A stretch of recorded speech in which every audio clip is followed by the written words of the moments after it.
A discussão sobre o desgaste do modelo econômico brasileiro não é nova. O Brasil viveu e discutiu o assunto até dividir o país no ano passado. Mas por onde começam as mudanças?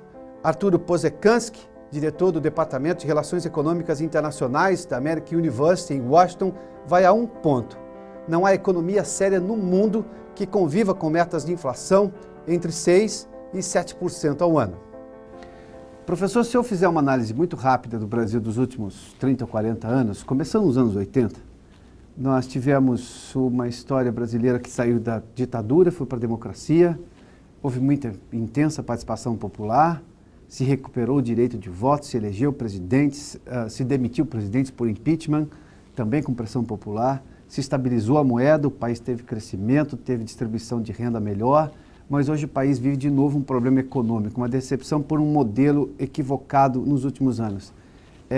Qual é o grau de confiança que o Brasil inspira no mundo ou que o mundo tem em relação ao Brasil, levando-se em conta um espectro maior? Eu diria que o Brasil ainda é olhado como um país sério, inspira confiança, mas não entusiasmo. Eu acho que nos últimos anos os investidores brasileiros e estrangeiros perderam o entusiasmo por as possibilidades, o potencial do Brasil. Uhum. Então, a pergunta, na verdade, é que tem sucedido que a confiança, naquele sentido de que o Brasil vai dar certo, agora foi perdida. E quando se diminui o entusiasmo, o investidor não investe. A questão da segurança, imagino, seja absolutamente necessária. Não dá para investir sem segurança. Investimento no setor produtivo, não estamos falando de capital de giro. Mas sem entusiasmo, vai se procurar um lugar que entusiasma mais, é isso? Sim, também a situação não é tão ruim que os investidores querem fugir, certamente não aqueles investidores estratégicos que já têm longa data no país, mas em geral já o consenso que o país não promete tantos avanços como, por exemplo, nos 90, onde se fizeram mudanças históricas no modelo econômico. Nos anos 90. Nos anos 90, que abriram grandes oportunidades para investir, inclusive em áreas novas do país. Uhum. Dentro do que o senhor vê hoje, além dessa decepção econômica que afasta um novo investidor, por que o país não consegue atrair? É só uma escolha ideologizada da presidência da República? Ou são erros? A burocracia que é ruim, ou seja, o tempo para abrir uma empresa no Brasil é de 108 dias na média, a competitividade do país nesses... O que afasta o investidor hoje do país? Eu diria, o Brasil já tem muitos investidores. Então, a pergunta não é tanto de atrair novos, mas abrir oportunidades para aqueles que já conhecem o Brasil, uhum, que eles já têm dinheiro lá, fábrica, oportunidades lá, para que eles investirem muito mais. É melhorar o ambiente, é isso? É melhorar o ambiente. Então, nesse sentido, o Brasil tem perdido a competitividade, além dos sucessos com a taxa de câmbio, porque você tem no resto do mundo muitos países que fizeram reformas também nos últimos anos, não só nos 90. Então você vai acumulando o efeito pro investidor, uhum, de 20 ou 30 anos de reformas. Então é mais fácil, é mais atrativo, uhum, entusiasma mais fazer na margem negócios e investimentos em outros países. O senhor falou dos anos 90, em que se criou uma série de oportunidades e que começou a ter um entusiasmo em relação ao Brasil. Os anos 90 são notoriamente marcados pelo controle da inflação, a estabilização da moeda e uma economia com mais regras, agências reguladoras e por aí vai. Começou nesse processo. Isso tudo hoje não inspira mais confiança? Ou a questão tributária ainda é ruim, o nível de tributação no país é muito alto, a burocracia para lidar ou abrir empresas ou construir prédios novos? O que é o problema hoje? Onde é que está especificamente o problema que deveria passar, ou que deveriam passar por reformas?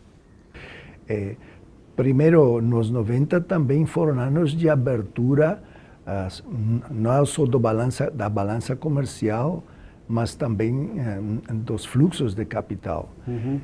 Durante os últimos anos, se foi nesse caminho no sentido contrário. A economia começou a fechar-se em termos de acesso às importações, acesso às tecnologias, acesso à privatização de empresas públicas, acesso a concessões.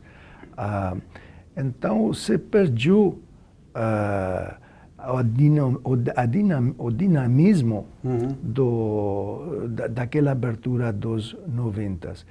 E ficou o peso da máquina burocrática, o peso da tributação, e também, obviamente, se perdeu caminho, inclusive na luta contra a inflação.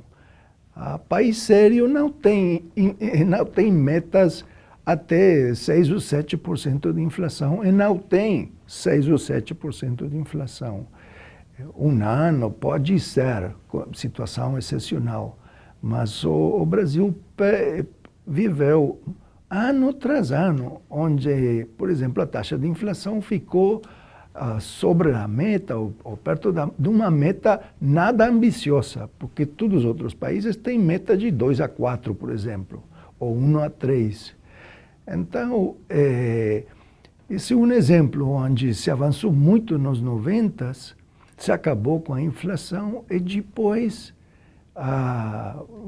voltamos atrás. Também com a abertura comercial e também fazer negócios com o Estado. As oportunidades foram se fechando, os direitos observados dos investidores ficaram desapontados, e então o país viveu um carnaval graças aos preços das matérias-primas tão elevados, mas esse carnaval agora acabou. Ou seja, o país estava ancorado no preço elevado de commodities. Exatamente. Como petróleo, minério de ferro. Exatamente. E commodities agrícolas também. Exatamente. Seja as contas fiscais, ou os dados de crescimento econômico, ou de empregos, tudo isso foi produto do boom dos commodities. É por isso que agora a economia ficou tão vulnerável, ficou nu, porque esses anos, já 3 anos atrás, já praticamente chegou aos melhores momentos. Uhum. Então, está faltando o motor da economia, está faltando um carro-chefe do crescimento econômico, porque os incentivos não melhoraram, empeoraram, e não só aproveitou bem aquela bonança dos bons anos de commodities. E qual é o papel, tanto no erro que o governo cometeu do modelo econômico de não diversificar a matriz produtiva brasileira, ou de ter outros setores como produtos de valor agregado que não dependessem tanto de exportação de commodities, especificamente, e onde que o governo pode corrigir a sua atuação anterior, que de alguma forma nos levou a isso? Bom, veja, tem várias áreas para trabalhar. Já falamos de inflação, precisamos Sim. de um BC sério, não do terceiro mundo, mas do primeiro mundo. Segundo, precisamos de uma reforma abrangente das contas públicas, seja do lado da despesa, seja do lado da tributação. O país gasta muito, o Estado brasileiro é muito grande. É muito ineficiente. Terceiro, precisamos reforma das regras do jogo. Por exemplo, a experiência internacional é bem clara. Se você fecha as importações, eventualmente as exportações caem também. Porque hoje o produtor moderno exporta a base de coisas importadas também. Então, toda essa política de minimizar a dependência nas importações, de fechar a economia, de incentivar a produção nacional, levou o Brasil, não às 80s, mas parou a integração das empresas brasileiras na economia internacional. Então, temos que abrir de novo o lado das importações, seja de tecnologia ou seja de produtos, para melhorar o ambiente de produção e também aquele de exportações, além de produtos básicos. Houve erro de escolha técnica por parte do governo federal ou quem estava lá apenas seguiu um modelo de ideologia política e econômica da presidência da República? E quando que o senhor identifica que isso começou? Eu diria que certamente foi uma questão ideológica. Ela foi acentuada pela presidente Dilma Rousseff, mas começou durante o segundo governo de Lula. Por exemplo, a atitude não séria com relação à inflação, isso vem do Planalto.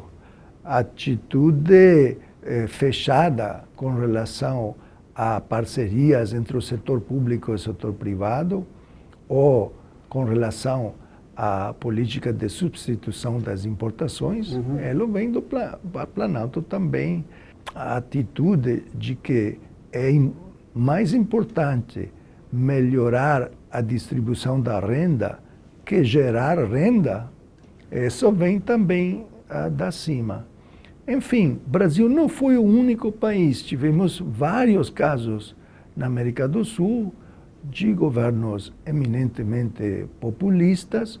Obviamente, os mais extremos conhecemos, Argentina e Venezuela, mas seja no Brasil, seja no Uruguai, seja em outros países também, tivemos modelos mais moderados, mas populistas também. O senhor falou sobre os gastos do governo elevados.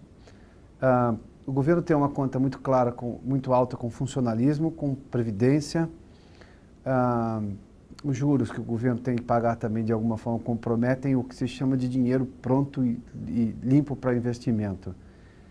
Mas, de alguma forma, eu vou mexer em direitos, seja nas garantias dos funcionários públicos, na folha de pagamento, seja nos programas sociais, e os programas sociais nem são um custo mais alto, mas eles têm uma importância relevante no orçamento também, mas a questão da previdência social, o país tem que romper com direitos para sair desse nó que tem hoje, ou tem que arranjar um jeito para ganhar mais, conseguir mais investimentos, mais recursos e poder gerar um dinheiro novo?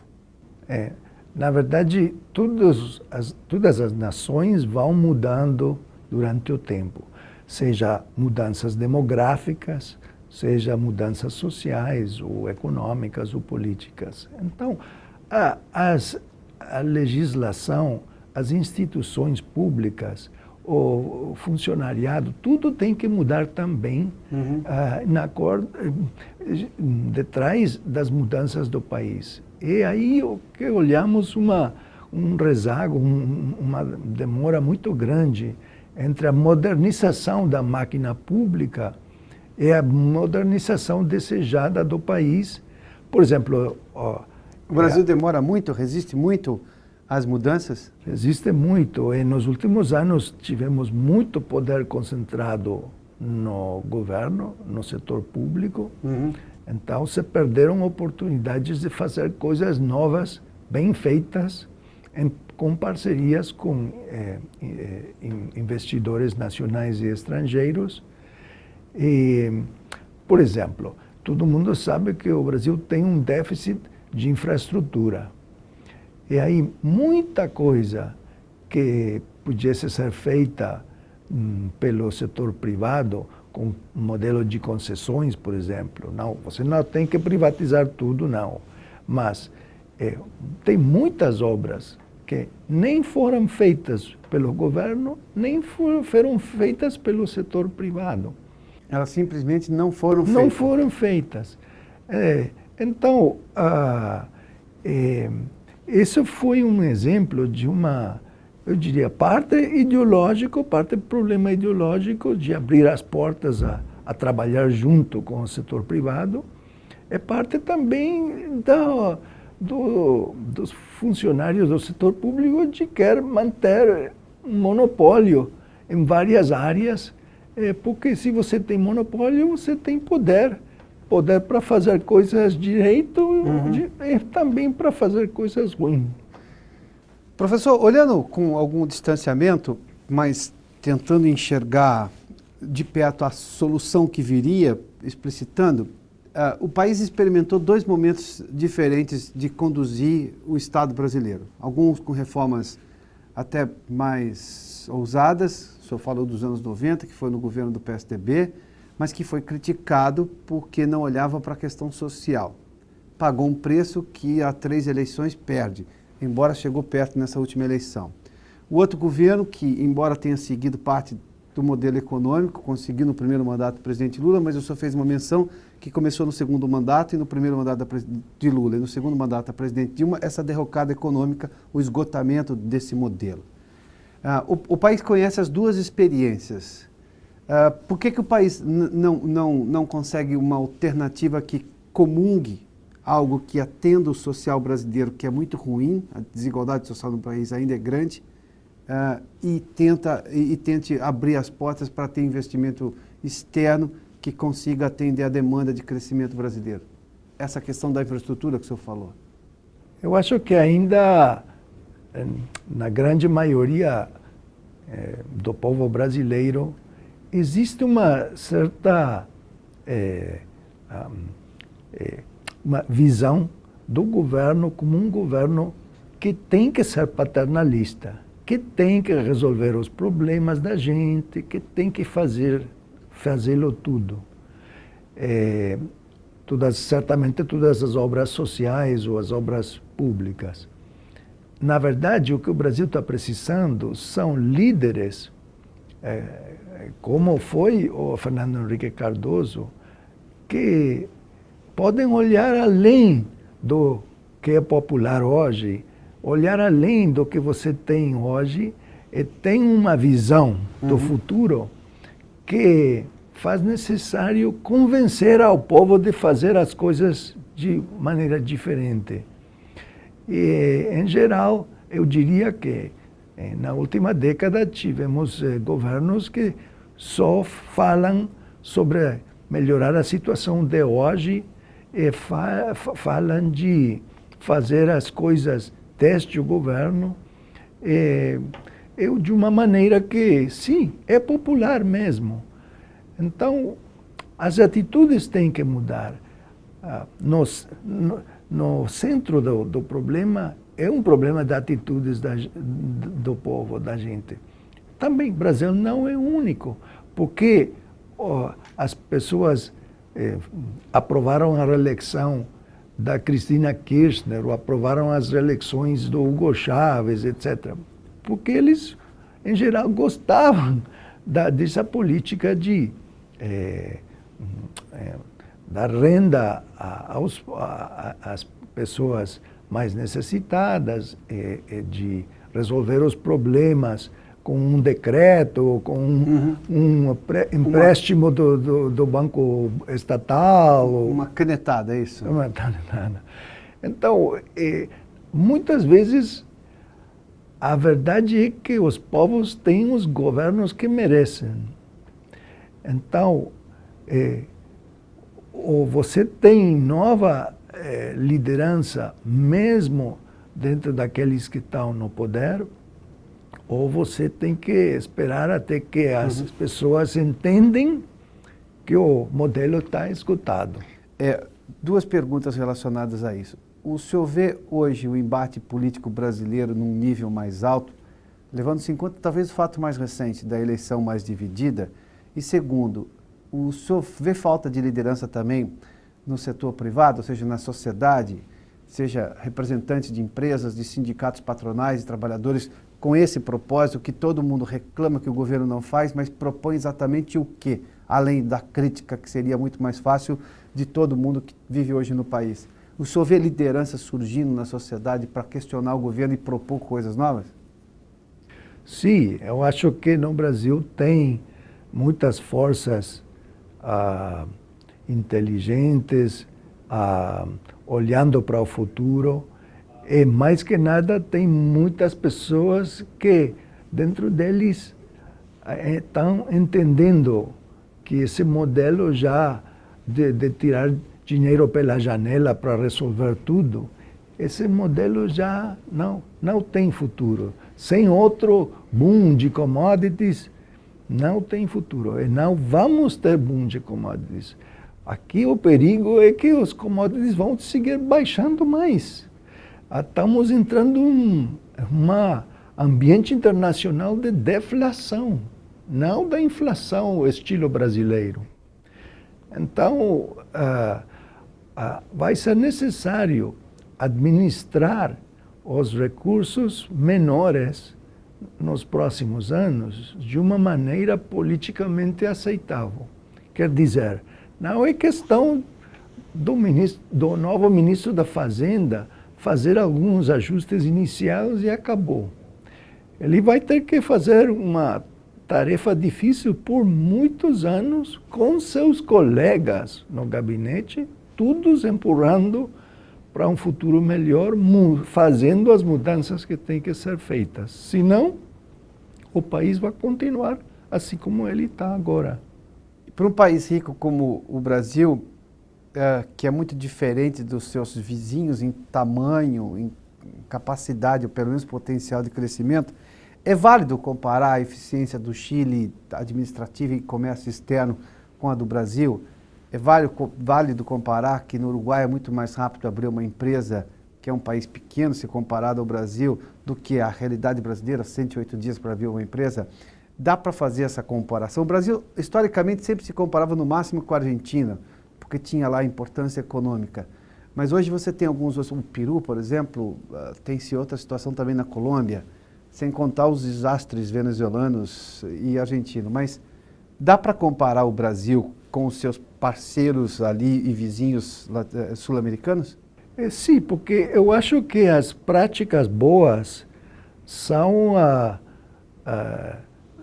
tem que inspirar o como você faz as coisas. Obviamente, países mais grandes, mais ricos, têm mais opções, inclusive de tirar dinheiro pela janela. Mas tem limites. Eu acho que o Brasil está encontrando os limites da sua política social, econômica, da forma de fazer as coisas. Por exemplo, as empresas brasileiras, elas também estão encontrando, certamente dentro do país, os limites de como fazer as coisas, e eles não podem melhorar sem uma melhora nas regras do jogo, como eles fazem as coisas.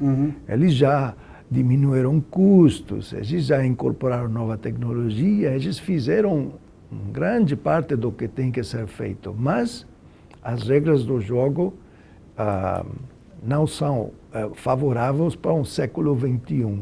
É verdade, Rússia, China, Estados Unidos, Brasil, Índia, eles têm mais graus de liberdade que os países mais pequenos e mais ricos. Mas a questão aqui fica clara para mim. O Brasil já utilizou aqueles graus de liberdade. O mundo a média do mundo está muito melhor que o Brasil está muito atrás. A comparação o Brasil está pior ou melhor que o mundo, na média? Eu gostaria de falar daquele potencial do Brasil. O Brasil teria que ser país do primeiro mundo. O Brasil tem tudo o que precisar para ser bem acima da média, nem falar na parte inferior da distribuição das oportunidades e da renda. Quer dizer, o Brasil melhorou muito, mas comparado ao que poderia ter melhorado, na última década, perdeu o caminho. O senhor tem uma opinião muito parecida com a média dos brasileiros. Ninguém duvida do que houve de melhora no país.